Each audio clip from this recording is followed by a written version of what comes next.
वहाँ सर। अच्छा सर, आपको बताते चलिए।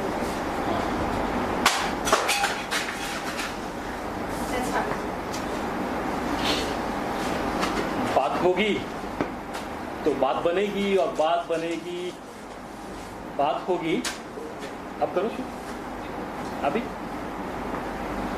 बात होगी तो बात निकलेगी और बात निकलेगी तो दूर तलक जाएगी और बात होगी तभी तो बात बनेगी।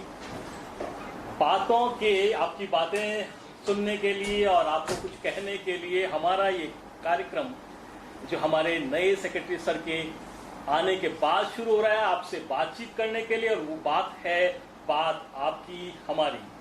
नए कार्यक्रम में आप सभी का बहुत बहुत स्वागत है, सभी शिक्षकों का, सभी संस्था प्रधानों का और शिक्षा विभाग से जुड़े हुए तमाम विद्यार्थियों का और अभिभावकों का। पिछले पूरे वर्ष भर से हम गुणात्मक शिक्षा के बारे में बात कर रहे हैं, प्रयास कर रहे हैं कि किस प्रकार से विद्यार्थी का कक्षा स्तर और उसका लर्निंग लेवल, अधिगम स्तर दोनों बराबर हो। एक बच्चा जो 5वीं क्लास में आ गया है उसको कम से कम उतनी दक्षताएं जो 5वीं के लिए चिन्हित है वो आनी जरूरी होती है। प्रयास किया, इसके लिए हमने कार्यक्रम चलाया। माननीय मुख्यमंत्री महोदय ने 11 जुलाई को उद्घाटन किया। कार्यक्रम का नाम था RKSMBK। अब सभी उससे परिचित हैं और आप लोगों ने, शिक्षकों ने उसमें बहुत सारा योगदान किया और आपको जानकर के खुशी होगी कि इस पूरे कार्यक्रम में जो बच्चे अपने कक्षा स्तर से बहुत पीछे थे, 2 से अधिक स्तर पीछे थे, उन्होंने, बहुत सारे विद्यार्थियों ने 2 स्तरों में प्रगति की है। यानी कि अब उनको कॉम्पिटेंसी उस स्तर की आने लग गई है जो पहले आती थी उससे 2 स्तर पहले। दोस्तों देखिए, लर्निंग का जो प्रोसेस है उसमें 2 चीजें होती है, एक होता है लर्नर और दूसरा होता है लर्नेबल। लेकिन शिक्षक के रूप में हमारा ये दायित्व होता है कि विद्यार्थी को लर्निंग के लिए, जो लर्नेबल है, उसके लिए सही दिशा दें और ये बताएं कि उसके लिए क्या उपयुक्त है। और पूरे वर्ष भर में किए गए प्रयासों में हमने केंद्रित रखा किसे, दक्षताओं को। कैसे केंद्रित रखा? वर्कबुक बनाई, उसमें बहुत सारी गतिविधियां थी। वर्कबुक की हर इकाई पर उस कक्षा स्तर में कौन कौन सी दक्षताएं हमें पढ़नी है, सीखनी है, वो चिन्हित की हुई है। देखिए, सीखना जो है वो पढ़ने से अधिक है। पढ़ते हैं हम तभी सीखते हैं, तो सीखने की प्रक्रिया में होता है आवश्यक गतिविधियां। और शिक्षक के तौर पे हमारी वर्कबुक ने हमें सिखाया कि किस प्रकार से हम विद्यार्थी को इंगेज करें। विद्यार्थी ये गतिविधियों में शामिल होगा तो फिर सीखेगा, और जब सीखेगा तो वह निपुण होगा। RKSMBK का मुख्य उद्देश्य यही था कि प्रत्येक दक्षता जो चिन्हित है वो प्रत्येक विद्यार्थी को प्राप्त हो, और साथ में ये भी कि प्रत्येक विद्यार्थी अपने लर्निंग स्तर को आगे बढ़ाए, जो कि उसके लिए तय किया गया। और इसके लिए शिक्षकों ने बहुत सारी गतिविधियां खुद तैयार की, और जैसा कि आप जानते हैं इसके लिए हमने क्या किया, तकनीकी का भी सहारा लिया। और सहारा किस लिए? आपकी सहायता के लिए, बच्चों के प्रगति को एनालाइज करने के लिए हम लोग असेसमेंट करते हैं। और असेसमेंट है वो अगर केंद्रीय एजेंसी द्वारा किया जाए, अगर किसी मशीन के द्वारा किया जाए, आर्टिफिशियल इंटेलिजेंस के द्वारा किया जाए, तो उसकी वस्तुनिष्ठता सिद्ध हो जाती है। और वो फिर डेटा विश्लेषण भी वही AI आपको करके दे, तो शिक्षक के रूप में आपको सहायता मिलती है।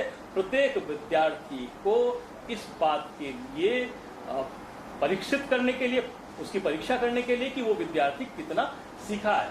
तो इसी सफर में, RKSMBK के सफर में, हमने जाना कि किस प्रकार से RKSMBK ऐप आपके लिए एक सारथी बन के आया, एक असिस्टेंट बन के आया, जिसने आपको न केवल प्रतिदिन की गतिविधि दी कि आज आपको क्या करना है, किस विद्यार्थी के साथ में, किस कक्षा के साथ में कौन सी गतिविधि करनी है, और यदि वो गतिविधि आपने की और RKSMBK ऐप पर है, आपने अपडेट की, तो आपको सिक्के मिले, आपको प्रमाण पत्र मिले, सर्टिफिकेट मिले, कॉइन मिले।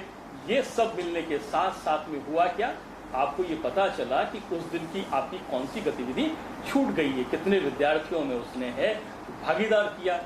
और इसके बाद हमने जो RKSMBK परीक्षा आंकलन फर्स्ट किया, आंकलन सेकंड किया और आंकलन थर्ड किया।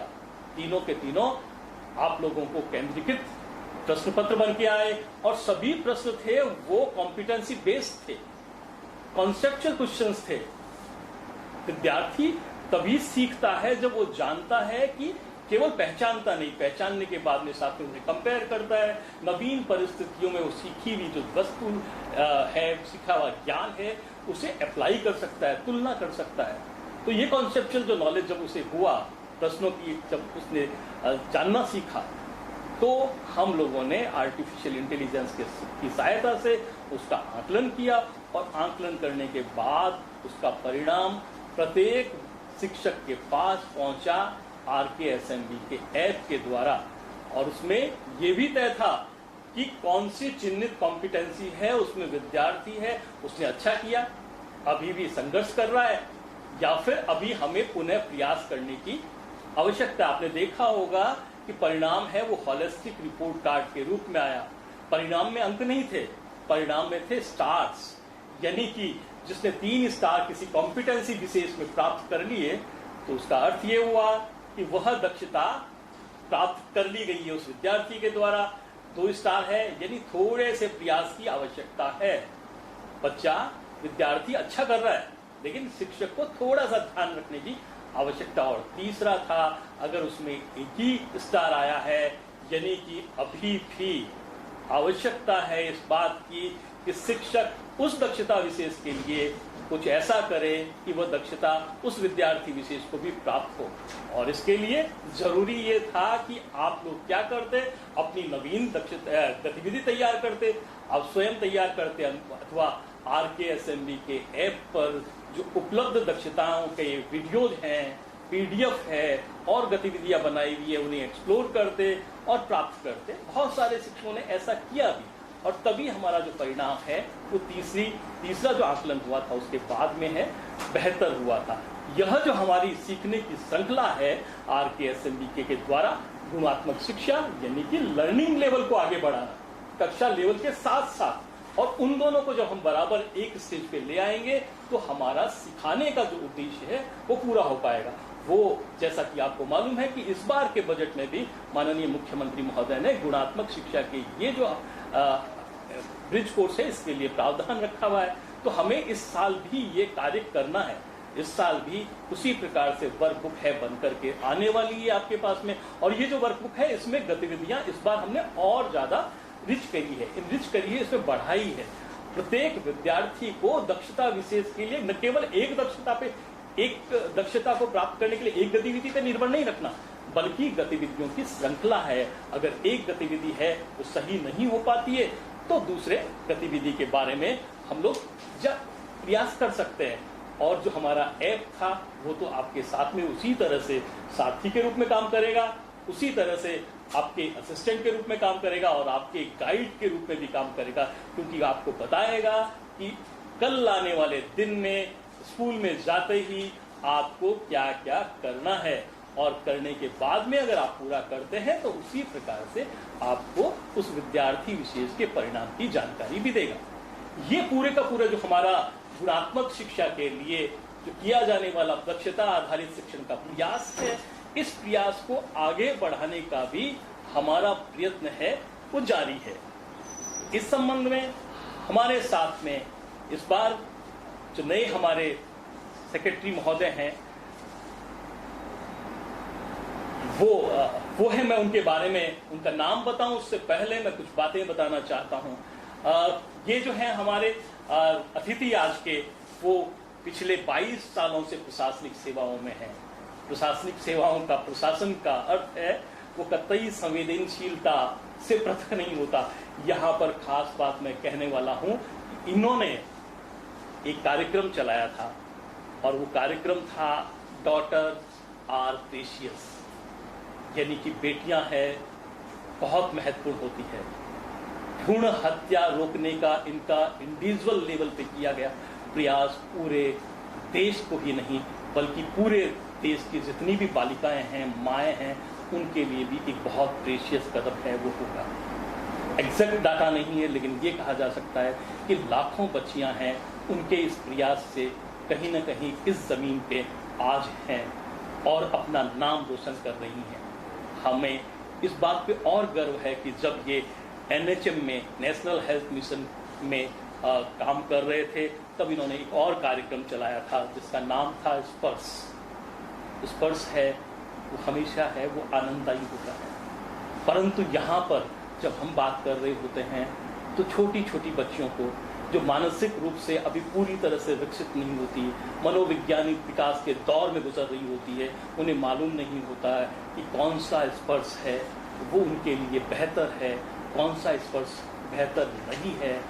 यानी कि गुड टच, बैड टच और गुड टच, बैड टच के कॉन्सेप्ट को वहाँ रहते हुए इन्होंने चलाया और आज ये जो गुड टच, बैड टच का कॉन्सेप्ट है पूरे भारत भर में, और चूंकि हमारे साथ में, हमारे विद्यालयों में बालिकाओं की संख्या बहुत अधिक है और होनी भी चाहिए, क्योंकि बालिकाएं हैं वो न केवल एक परिवार को बल्कि एक दो परिवारों को है वो एक साथ विकसित करती है, हमारे देश के बेहतर भविष्य का निर्माण करती है।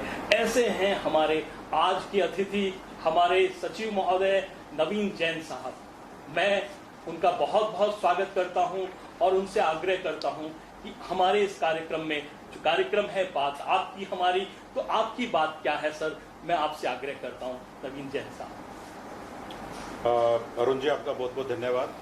और YouTube के माध्यम से जो लोग हमसे जुड़े हुए हैं, जो शिक्षा विभाग के विभिन्न अधिकारी, विभिन्न टीचर्स जो आज हमें देख रहे हैं या आने वाले समय में इस वीडियो को देखेंगे, मैं आप सबका भी स्वागत करता हूं और मैं आपको भरोसा दिलाता हूं कि जो हमने ये प्रयास शुरू किया है, बात आपकी हमारी, इसमें आज हम अपनी बात कह रहे हैं और धीरे धीरे आपकी बात भी यहाँ तक पहुँचे, इसका हम प्रयास करेंगे। और आज ये हमारा पहला प्रयास है कि इस वेबिनार के थ्रू हम लोग अपने बीच में संवाद को बढ़ाएं, क्योंकि मुझे ऐसा लगा कि ये बहुत बड़ी दूरी बन जाती है कि किसी भी स्टेट में जो हज़ारों की संख्या में विद्यालय होते हैं और लाखों की संख्या में स्टाफ होता है, टीचर्स होते हैं, तो कहीं ना कहीं ये लगने लगता है कि सचिव तक, डायरेक्टर तक या बड़े अधिकारियों तक जो बहुत बेसिक बातें हैं स्कूलों के संबंध में, पढ़ाई के संबंध में, क्वालिटी एजुकेशन के संबंध में, वो बातें पहुंचाना बड़ा मुश्किल है। ये संवाद कैसे कायम हो, आज हम एक प्रयास कर रहे हैं और अगर आप लोगों का इसमें सहयोग रहेगा, आप लोगों की सकारात्मक प्रयासों से अगर हमें बल मिलेगा तो डेफिनेटली हम इसको लगातार जारी रखने का प्रयास करेंगे, ऐसा मैं आपको विश्वास दिला सकता हूँ।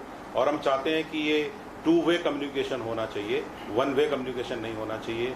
तो आप जब इस प्रोग्राम को देख रहे हैं तो आप बड़े आराम से कमेंट भी कर सकते हैं, लिख सकते हैं, जो कि हमारी टीम पढ़ेगी कि आप इस प्रोग्राम में किस प्रकार के टीचर्स को चाहते हैं कि हम इनवाइट करें, किस प्रकार के एक्सपर्ट्स को हम लोग इनवाइट करें।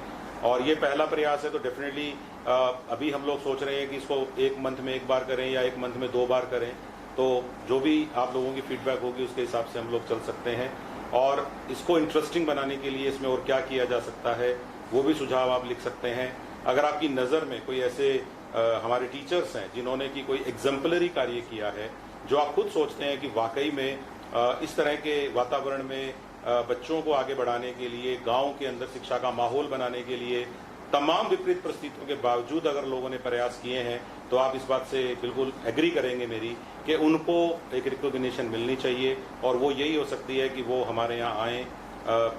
अगर वो फिजिकली नहीं आ सकते हैं तो हम उनको नेट के थ्रू, दूसरे ऐप का इस्तेमाल करते हुए, चाहे ऑनलाइन वर्चुअल लें, लेकिन हम उनको लेना चाहेंगे, उनसे बातचीत करना चाहेंगे। और आप लोग भी अपनी बातें इसमें बता सकते हैं।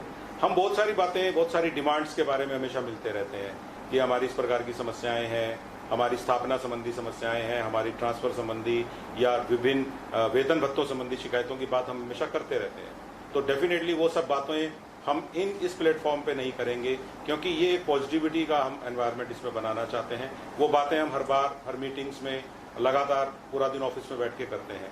हम यहाँ पर बात करेंगे कि जो हमारा स्टेट है राजस्थान, उसमें जो लाखों की संख्या में बच्चे पढ़ते हैं, और फिर सारे अगर उनके परिवार वालों को मैं गिनूं तो करोड़ों स्टेक होल्डर्स हमारे हैं, जिनका कि उन बच्चों की पढ़ाई में सीधा इंटरेस्ट है कि अगर एक बच्चा परिवार का अच्छा निकलेगा, पढ़ाई में कुछ ऐसा कर लेगा, तो डेफिनेटली उस पूरे परिवार की दशा को और दिशा को वो बदल सकता है। तो इसके बारे में हम लोग बात करें। बहुत सारे प्रयास गत वर्षों में हुए हैं माननीय मुख्यमंत्री महोदय द्वारा 4 साल से ज़्यादा समय में शिक्षा के संबंध में बहुत ज़्यादा घोषणाएं की गई हैं, जिन पर की अमल भी हुआ है और जिनको लगातार लागू करने से स्कूल्स की संख्या में, स्कूल्स की क्वालिटी एजुकेशन में इम्प्रूवमेंट आया है, बच्चों को स्कूल के अंदर दिलचस्पी पैदा हुई है और समाज के हर सेगमेंट को ध्यान में रखते हुए काम हुआ है। तो आज मैं इस अपनी बात को यही विराम देते हुए, क्योंकि मैं आपसे और भी बात करूंगा, लेकिन मुझे लगता है कि अब समय हो गया है कि मैं आपका परिचय आपके ही बीच से 2 लोगों से करवाऊं और उनमें से जो दोनों लोग हैं उनमें से एक व्यक्ति से मैं स्वयं मेरे उदयपुर प्रवास के दौरान गत माह मिला था और मैं उनसे बहुत प्रभावित हुआ और मैंने तय कर लिया कि जब ये प्रोग्राम डिज़ाइन हो रहा था कि मैं इनसे आपको भी रूबरू कराऊंगा, क्योंकि इनसे मुझे भी प्रेरणा मिली है और मुझे लगता है कि आप में से भी बहुत सारे लोगों को इनसे प्रेरणा मिलेगी। तो मैं सीधा उन्हीं से आपका परिचय कराता हूं। तो हमारे बीच में दुर्गा राम जी हैं, जो ग्रेड 3 सोशल साइंस के टीचर हैं और अभी परगियापाड़ा फलासिया उदयपुर में आप कार्यरत हैं GUPS में। और इनके कार्य के बारे में जब मुझे पता चला, मैंने मिलने की इच्छा जताई और ये उदयपुर SCRT में मुझसे मिलने के लिए आए।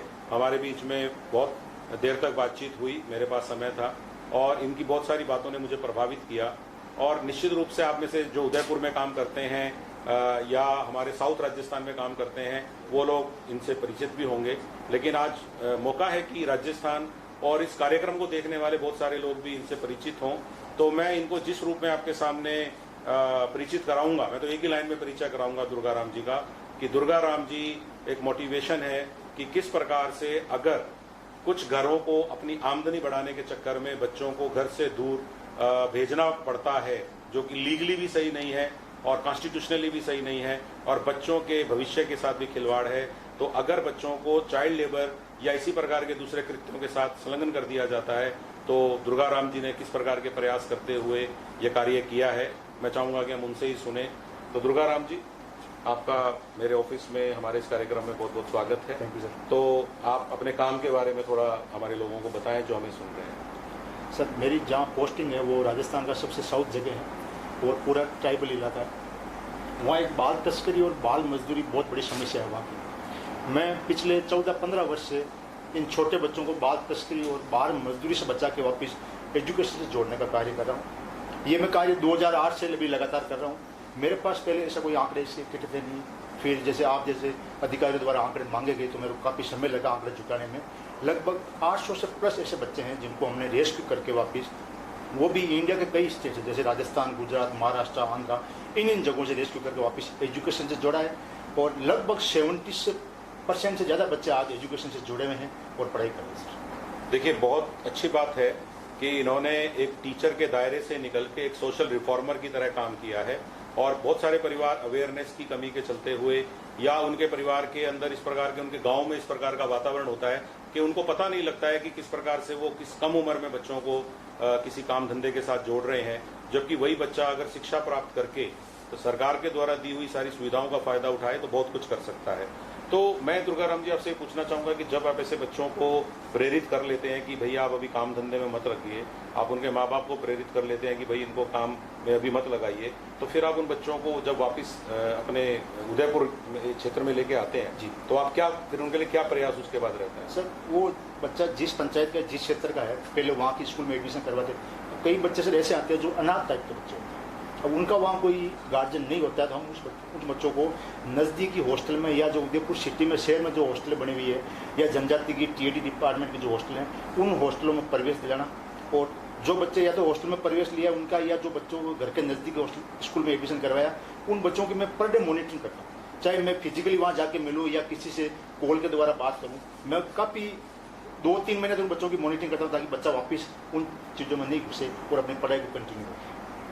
तो आप जब इस प्रकार के बच्चों को मिलते हैं, जब ये बच्चे एक पर्टिकुलर माइंडसेट से काम करने चले गए स्टेट से बाहर और फिर आप इनको पढ़ाई से जोड़ते हैं, तो इसमें कई प्रकार की चुनौतियों का सामना करना पड़ सकता है क्योंकि ये आसान प्रक्रिया नहीं है। तो कोई चुनौती आपको ध्यान में आ रही होगी, किस प्रकार की चुनौती इसमें होती है? इसमें चुनौती कई तरह की। पहली चुनौती हो जाती है बच्चों से, क्योंकि बच्चा जैसे अगर कंटिन्यू 6 महीने काम करने चला गया तो वो पढ़ाई से काफ़ी दूर हो जाएगा, वो वापस समाज की या एजुकेशन की मुख्य धारा में आने से कतराता है। तो उसको पता है कि उसके जो साथी थे वो काफ़ी आगे जा चुके, वो उनसे पीछे हो जाएगा। अब वो स्कूल में जाएगा तो लोग उसकी मजाक बनाएंगे।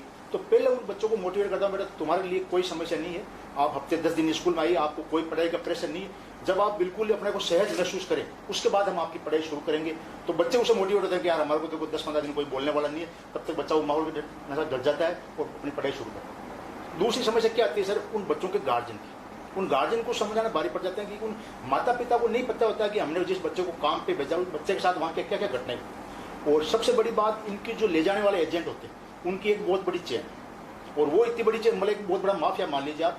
उनसे मेरे को आए दिन धमकियाँ मिलती रहती, कई बार मेरे ऊपर अटैक भी करने की कोशिश की है, लेकिन ईश्वर की ऐसी कृपा है कि मैं इस काम को उस अटैक के कारण या उन धमकियों के कारण उनको अपना पॉजिटिव लेकर दुगुनी मेहनत से काम करता हूँ। चलिए, ये आपने बहुत अच्छी बात बताई है और मुझे उम्मीद है कि आप इसको अगर वहाँ पे जो जिला अथॉरिटीज़ हैं उनकी नॉलेज में भी कुछ चीज़ लाएंगे तो डेफिनेटली हम इन प्रयासों को और अच्छे से कर सकते हैं।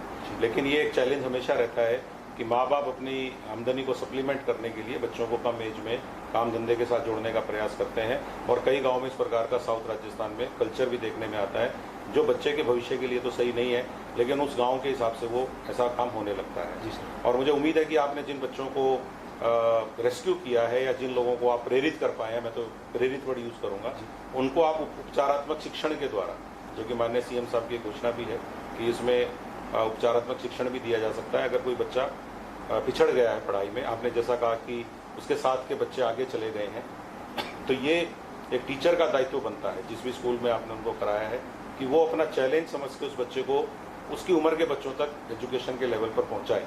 तो आप इसको कैसे सुनिश्चित करते हैं?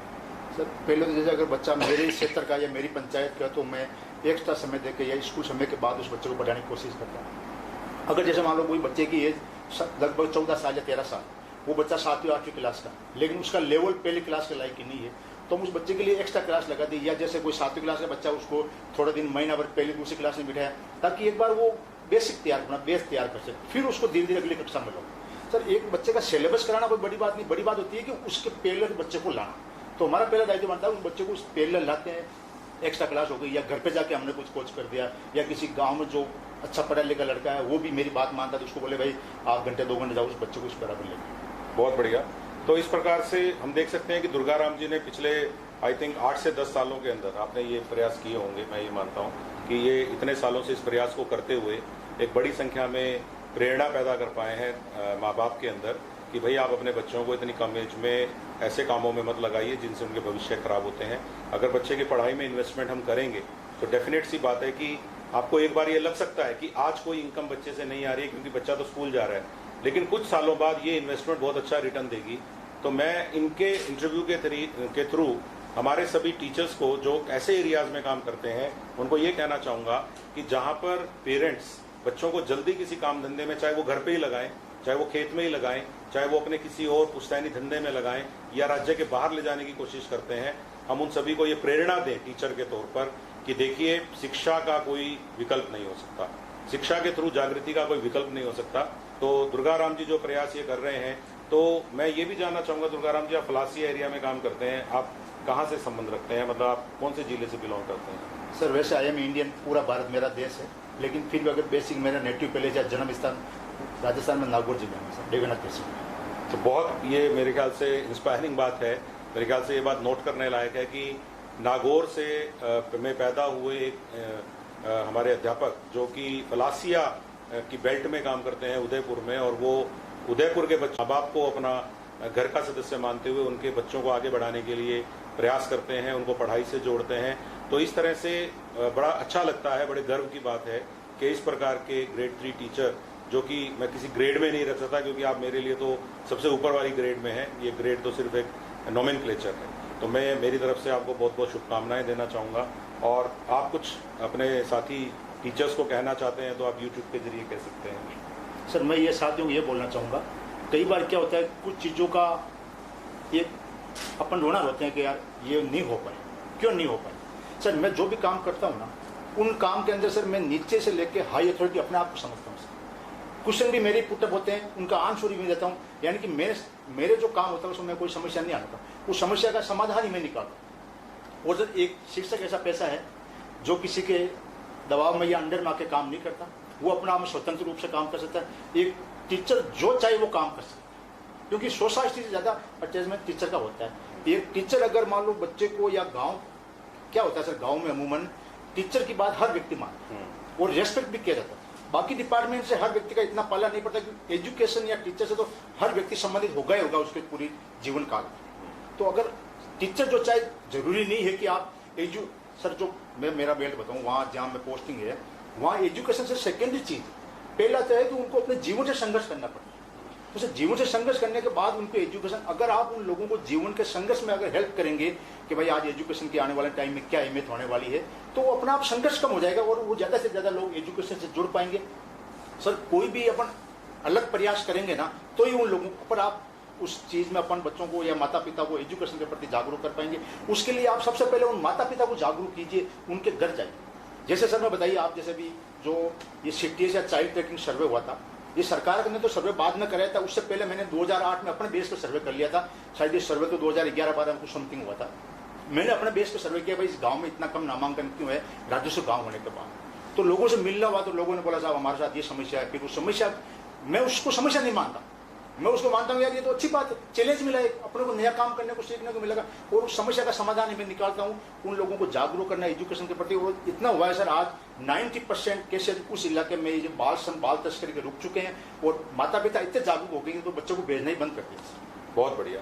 तो मैं ये मानता हूँ कि दुर्गाराम जी ने जो अभी हमारे साथ बातचीत की है, इससे हमें ये सीखने को मिलता है कि हम लोग कई बार अपने आप को दायरों में बांध लेते हैं, हम हमारे रोल को बड़ा लिमिट कर लेते हैं। हम सबको बड़ा अच्छा लगता है कि मैं एक लिमिटेड क्षेत्र में एक लिमिटेड सा काम करूं, अपने आप को एक कमरे तक या एक स्कूल की बिल्डिंग तक सीमित कर लूं, एक गांव से आगे नहीं सोच पाऊं।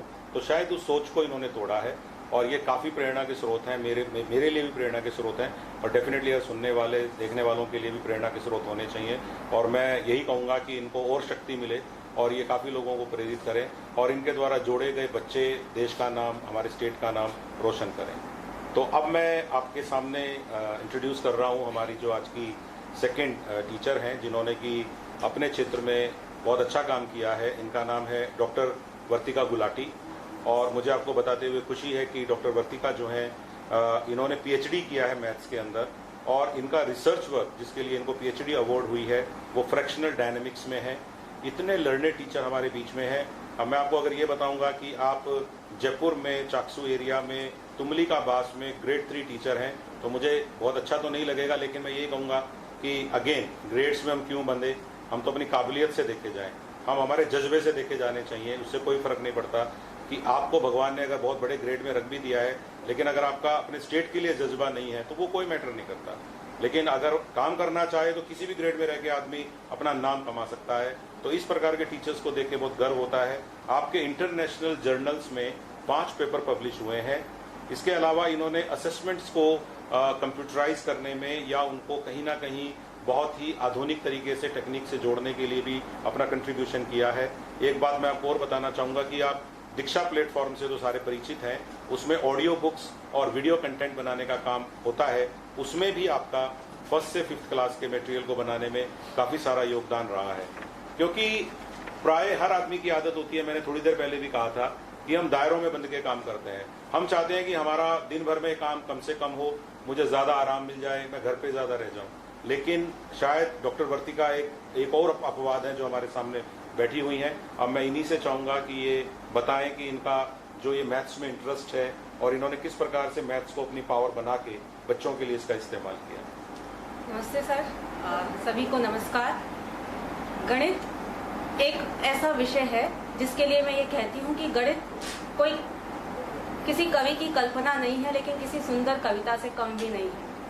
जब मैंने गणित को पढ़ाना शुरू किया तो पता चला कि हाँ, विद्यार्थियों की समाज में एक पंच लाइन बनी हुई है कि गणित से सभी भय खाते हैं। तब मुझे ऐसा लगा कि ऐसा क्यों है, गणित में ऐसी रोचकता को ढूंढा जाए कि हमारे बच्चे गणित से डरे नहीं, बल्कि वे स्वयं अभ्यास करें, स्वयं सीखने के लिए आगे बढ़ें। और यदि हम एक और रिसर्च को देखें तो हमारे देश से गणित में रिसर्चेस बहुत कम जो हैं वर्ल्ड वाइड लेवल पर बहुत कम पहुंच रही हैं।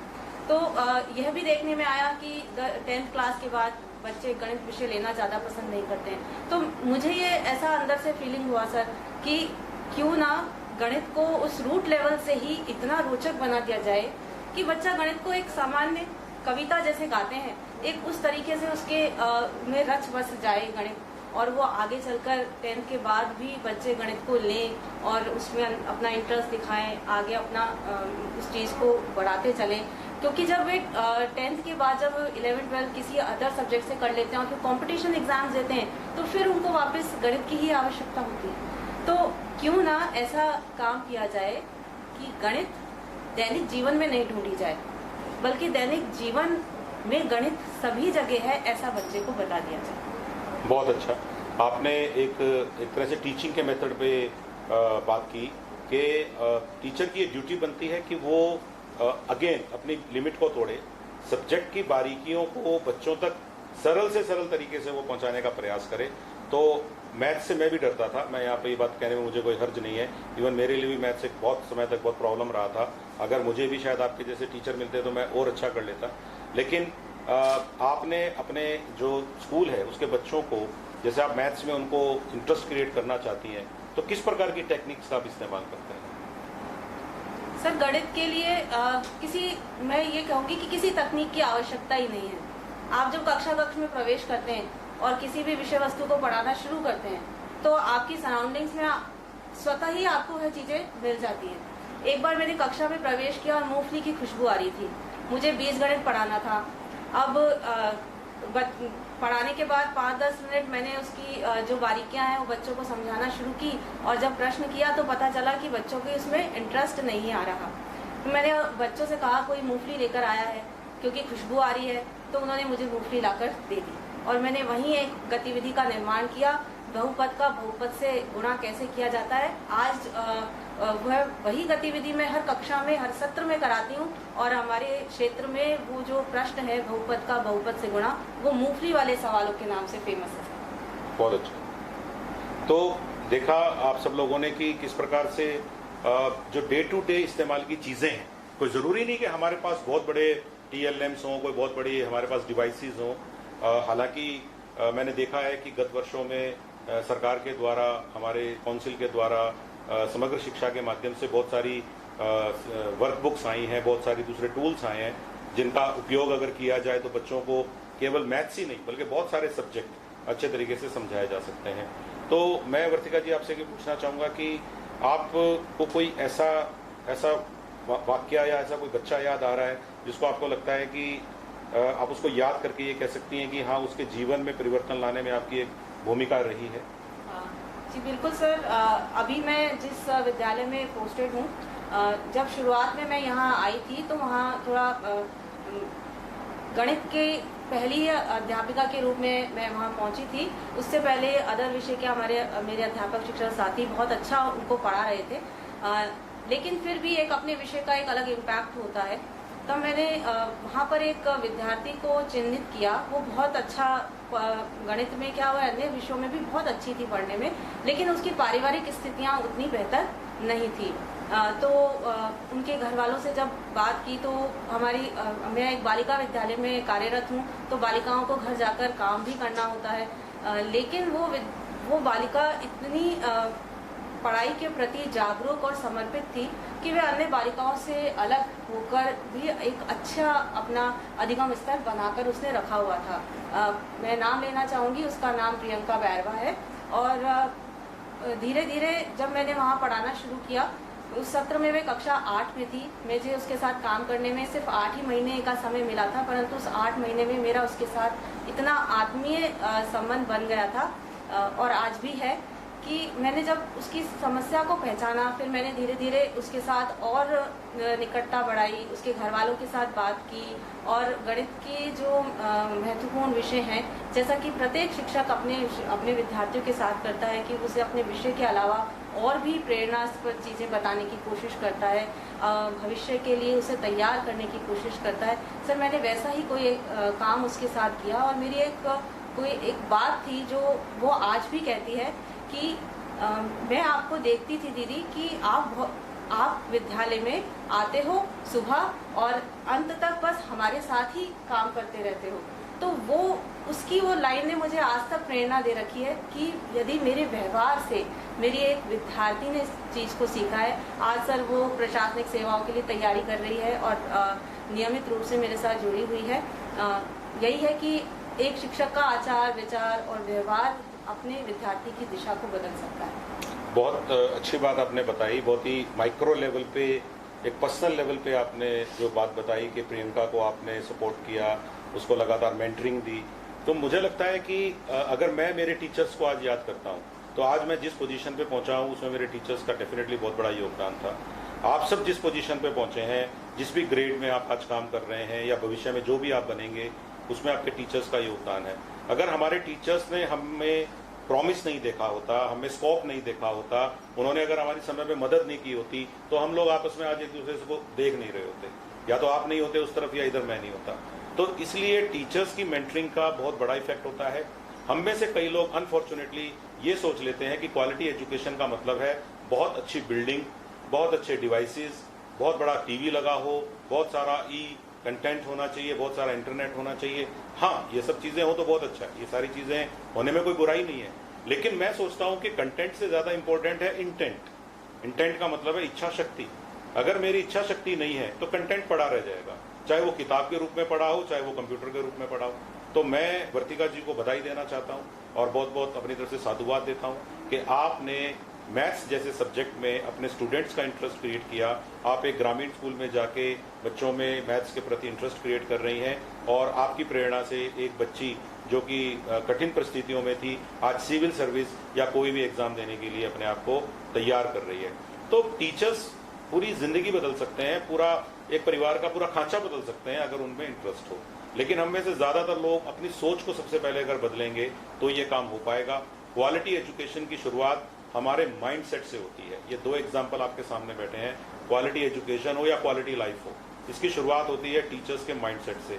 अगर उनके माइंडसेट में ये बात क्लियर है कि मैं कोई प्रॉफिट के लिए जॉब नहीं कर रहा हूं, मैं कोई सैलरी अकाउंट में जमा कराने के लिए जॉब नहीं कर रहा हूं, मेरे जीवन का कोई मकसद रहा होगा जो मैं इतने पुनीत कार्य में आया हूं, तो ये दो प्रेरणा आपके सामने है। आपके बीच में हजारों की संख्या में प्रेरणाएं होंगी जिनसे हो सकता है कि हम सबसे तो नहीं मिल पाएंगे, लेकिन डेफिनेटली अगर आप हमें उनके बारे में बताएंगे तो हम मेंशन जरूर करना चाहेंगे। क्योंकि कुछ टीचर्स के बारे में मैं तब भी जानता था जब मैं इस विभाग में भी नहीं था, मैं अन्य रोल्स में था। एज ए कलेक्टर जब हम काम कर रहे थे जिलों में, कुछ टीचर्स के बारे में हम सुनते थे कि साहब ये पौधे किसने लगाए, कि साहब 15 साल पहले इन प्रिंसिपल साहब ने ये सारे पौधे लगाए जो आज वृक्ष के रूप में है। तो गांव वालों को ये भी याद रहता था कि किन प्रिंसिपल साहब के लगाने से ये पौधे लगे, किन प्रिंसिपल साहब ने जन सहयोग इकट्ठा करके कुछ कमरे बनवाए हैं, लाइब्रेरी बनवाई है, लैब्स बनवाई है, और कैसे उन्होंने भामाशाहों को पकड़ पकड़ के चार दीवारी का निर्माण करा के अतिक्रमण को हटाया है। ऐसे सारे टीचर्स को साधुवाद मैं देना चाहता हूं। और ऐसे सारे टीचर्स, चाहे हम उनका नाम ले पाए कि नहीं ले पाए, चाहे वो सारे एक तरह से अनसंग हीरोज हैं जिनके बारे में हम नहीं जानते, लेकिन ऐसे लोगों की वजह से राजस्थान की शिक्षा की जो व्यवस्था है उसमें बहुत सारी अच्छी चीजें जुड़ी हैं।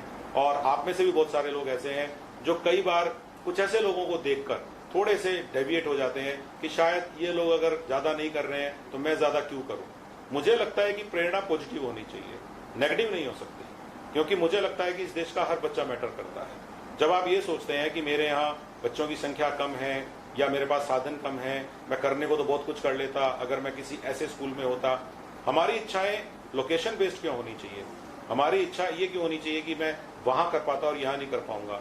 इंसान बहुत सारे ऐसे होंगे जो नॉर्थ ईस्ट में जाके भी चेंज ला रहे होंगे, छत्तीसगढ़ की नक्सलाइट बेल्ट में भी चेंज ला रहे होंगे, कश्मीर के सीमाओं पर भी स्कूलों में पढ़ा रहे होंगे। अगर हम उनसे अपनी तुलना करें तो उनसे तो हम लाख गुना अच्छी पोजीशन में बैठे हुए हैं। मुझे अपने स्कूल में जाते हुए वापसी में किसी माइन के ब्लास्ट होने का डर तो नहीं है, कोई मेरे ऊपर स्टेन गन से या मशीन गन से हमला नहीं कर सकता है। अगर मैं इतने शांतिपूर्ण वातावरण में रहकर केवल अपने स्कूल के अंदर आने वाले बच्चों के भविष्य की चिंता करूंगा तो क्वालिटी एजुकेशन दूर का सपना बिल्कुल भी नहीं हो सकती। ये हम सब पे डिपेंड करता है। अगर मुझसे लेके हमारे सभी डायरेक्टर, हमारे सारे ऑफिसर्स और हमारे जितने भी सीडीओ हैं, हमारे ज्वाइंट डायरेक्टर हैं, हमारे सीबीओज हैं, सभी प्रकार के डीओज हैं, अगर हम सारे मिलकर प्रयास करेंगे तो राजस्थान की शिक्षा में हम लोग नई क्रांति ला सकते हैं। और मैं फिर कहूंगा, संसाधन पहले बहुत कम थे लेकिन शिक्षा का स्तर पहले भी कम नहीं था, और अब संसाधन बड़े हैं तो उन संसाधनों को बच्चों तक पहुंचाइए। मेरा इशारा है कि जो वर्क बुक्स पिछले कुछ वर्षों में तैयार हुई है, जो किट्स तैयार हुई हैं, जो विभिन्न प्रकार की सामग्री तैयार हुई है, जो SCRT ने या हमारे साथ के साथी CSR ऑर्गेनाइजेशंस ने, जैसे कि हमारे यहाँ बोस्टन कंसल्टिंग ग्रुप ने भी कुछ बुक्स तैयार करके आप लोगों को उपचारात्मक शिक्षण के लिए दी हैं। मैंने बहुत सारी संस्थाओं के बारे में सुना है जो विभिन्न प्रकार का मटेरियल तैयार कर रहे हैं। हर प्रकार के मटेरियल को हमें देखना चाहिए। बहुत बड़ा समय होता है 8-9 महीने का। अगर मैं जुलाई में ये ठान लूं कि मैं मेरी क्लास के बच्चों को, मैं मुझे दिए हुए बच्चों के इस साल के लर्निंग प्रोसेस को आसान बनाना चाहता हूं, मैं उनकी अंडरस्टैंडिंग के लेवल को इंप्रूव करना चाहता हूं, बिल्कुल वैसे जैसे मैं मेरे खुद के बच्चे को अच्छा करना चाहता हूं, केवल इतना सोचना काफी है।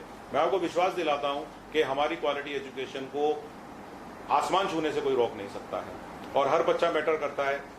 बिल्कुल मत सोचिए कि आपके करने से कितने लोगों को फर्क पड़ रहा है। बहुत मैक्रो लेवल पे जाके सोचने की जिम्मेदारी तो हमें दी गई है। आप तो माइक्रो लेवल पे सोचिए कि आपके स्कूल की बाउंड्री में प्रवेश करने वाले बच्चे के जीवन में आप क्या परिवर्तन ला सकते हैं।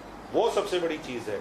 वो अचीवमेंट आपको उस समय याद आएगी जब आप रिटायर होने पे आएंगे, जब आप रिटायरमेंट के बाद कभी अपने जीवन के बारे में सोचेंगे, तब आपको ये बात जरूर पिंच करेगी कि मैं उस एरिया में इतने बच्चों की लाइफ में ये चेंज ला सकता था, मुझे एक अवसर मिला था, क्या मैंने उसका फायदा उठाया।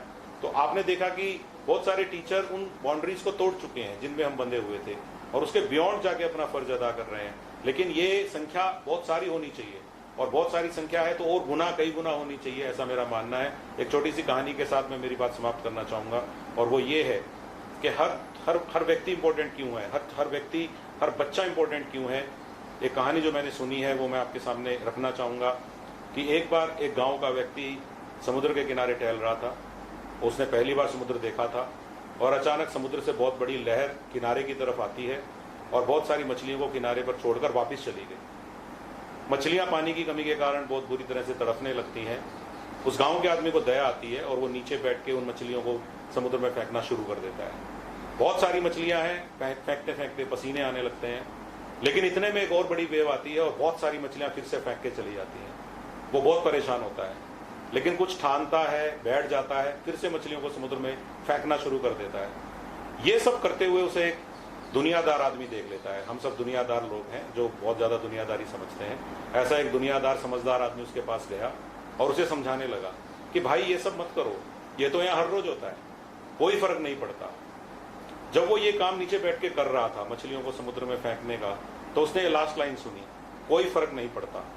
वो रुक गया। जब वो रुका तो उसके हाथ में मछलियां फेंकते फेंकते एक मछली थी। वो खड़ा होता है और उस आदमी को कहता है कि इसको तो फर्क पड़ता है, और उसको मछली दिखा के उसको समुद्र में फेंक देता है। याद रखिए, हम में से हर व्यक्ति जीवन में कभी ना कभी मछली होता है और कभी ना कभी वो व्यक्ति होता है जिसे मछलियों को समुद्र में फेंकने का मौका मिलता है। और जब हम मछली होते हैं तो हमेशा ये चाहते हैं कि फेंकने वाला तुरंत हमें समुद्र में फेंक के बचा ले, लेकिन जब हमारे हाथ में कोई मछली होती है हम अपने कर्तव्य को भूलने लगते हैं। किसी ने मछली के रूप में हमें समुद्र में नहीं फेंका होता तो हम तैरे नहीं होते, लेकिन जब किसी और को तैराने का समय आता है तो हम भूल जाते हैं। इस कहानी ने मुझे मेरी लाइफ में बहुत प्रेरित किया है और मैंने आपके सामने आज पहली कड़ी में ये कहानी रखी है। इस तरह की बहुत सारी प्रेरणा की कहानियां हम लोग आपस में शेयर कर सकते हैं। आप लोग भी कमेंट में कोई कहानी मुझे बताएंगे तो डेफिनेटली मैं आपका नाम लेके उस कहानी को सुनाना पसंद करूंगा कि ये कहानी मुझे इन अध्यापक महोदय ने या इन अधिकारी ने भेजी है। लेकिन आज के लिए मुझे लगता है कि हमने काफ़ी सारी चर्चा कर ली है। मैं अरुण जी का और टीम का भी धन्यवाद करूंगा जिन्होंने आज इस पहले एपिसोड को तैयार करने के लिए बहुत सारी मेहनत की है। हमारे दोनों अतिथियों को मैं फिर से धन्यवाद करूंगा। आपने बहुत ट्रैवल किया, उदयपुर से आप ट्रैवल करके आए हैं, और वर्तिका जी का भी और दुर्गाराम जी का भी बहुत बहुत धन्यवाद। Thank you. आप सबका और सचिव महोदय का भी बहुत बहुत धन्यवाद। हम सब है अपने कर्तव्य का निर्वहन करेंगे और हमारे हाथ में जो भी मछली आएगी उस मछली को उसी समंदर की गहराई तक पहुंचाने के लिए हम सब प्रयास करेंगे। इस नोट के साथ में मैं आप सभी दर्शकों का और हमारे सचिव महोदय का बहुत बहुत आभार व्यक्त करता हूं। आप बात हमारी आपकी में जिसने हमारे इस कार्यक्रम के अंत में एक मुस्कान रूपी बात है वो छोड़ी है। आपका बहुत बहुत शुक्रिया, धन्यवाद।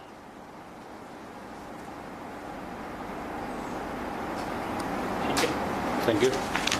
Thank you.